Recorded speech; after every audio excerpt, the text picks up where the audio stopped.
الحمدللہ رب العالمین الصلاۃ والسلام علی رسول الکریم وعلی آلہ وصحبہ اجمعین الی یوم الدین اما بعد فاعوذ باللہ من الشیطان الرجیم بسم اللہ الرحمن الرحیم وعلی اللہ فلیتوکل المؤمنین صدق اللہ العظیم۔ کہہ دیجئے کہ ہمیں کوئی تکلیف نہیں پہنچتی مگر وہ جو اللہ نے ہمارے لیے مقدر کر دی ہے، اور ایمان والے تو وہ ہیں جو اللہ ہی پر بھروسہ کرتے ہیں۔ اللہ تعالیٰ کی بنائی ہوئی تقدیر پر پوری طریقے سے مطمئن رہیے، اس میں ذرا بھی اپنے دل میں کوئی ملال، کوئی شک و شبہ کی گنجائش پیدا نہ کیجیے، کیونکہ اللہ تعالیٰ نے ہر انسان کے لیے ایک قسمت مقدر کی ہوئی ہے، ایک تقدیر مقدر کی ہوئی ہے، جس کے ذریعے اللہ تعالیٰ اس کی زندگی کے سارے معاملات طے کرتا ہے، اور اللہ تعالیٰ کی طرف سے جو ملا ہوا ہے اس پر خوش و خرم رہیے، راضی رہیے، کیونکہ ہر انسان کی تقدیر اللہ نے بہت خوبصورت بنائی ہے، اور یہ مومن کا ایک شیوا ہے کہ مومن اللہ کی عطا کی ہوئی، اس کی بنائی ہوئی ہر چیز پر راضی رہتا ہے۔ اللہ کے رسول صلی اللہ علیہ وسلم کی حدیث ہے کہ مومن تو وہ ہوتا ہے جو قناعت پسند ہوتا ہے، مطلب جو اللہ تعالیٰ نے دیا ہوا ہے اس پر راضی ہے، کوئی دل میں کسی طریقے کا ملال نہیں ہے، کسی طریقے کا شکوہ نہیں ہے، کسی طریقے کی شکایت نہیں ہے۔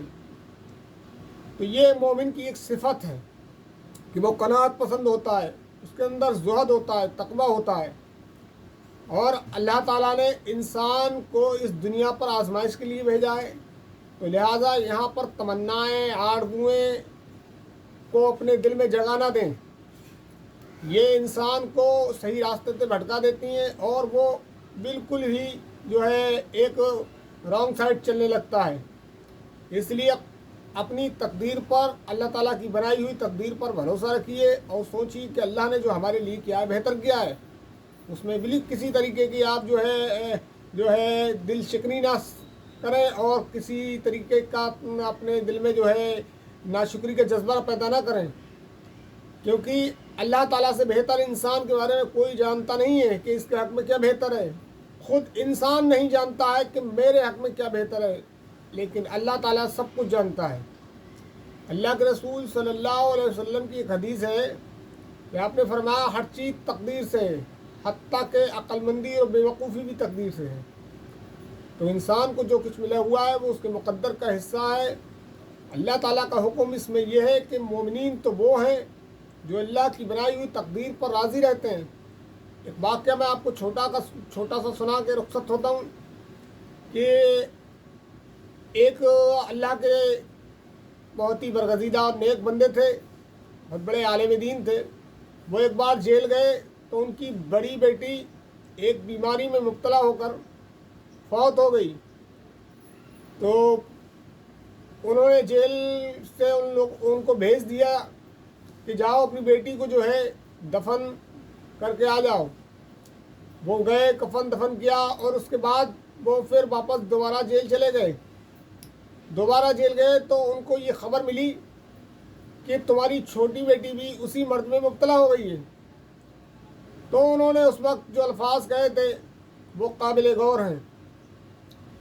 انہوں نے کہا تھا کہ اللہ کو اگر اس کی صحت منظور ہے تو پھر ہمیں بھی منظور ہے، اور اللہ کو اس کی صحت منظور نہیں ہے تو پھر مجھے بھی منظور نہیں ہے۔ مطلب خدا کی رضا پر راضی رہنا، رب کی رضا پر راضی رہنا، یہ مومنین کی اعلیٰ صفت ہوتی ہے۔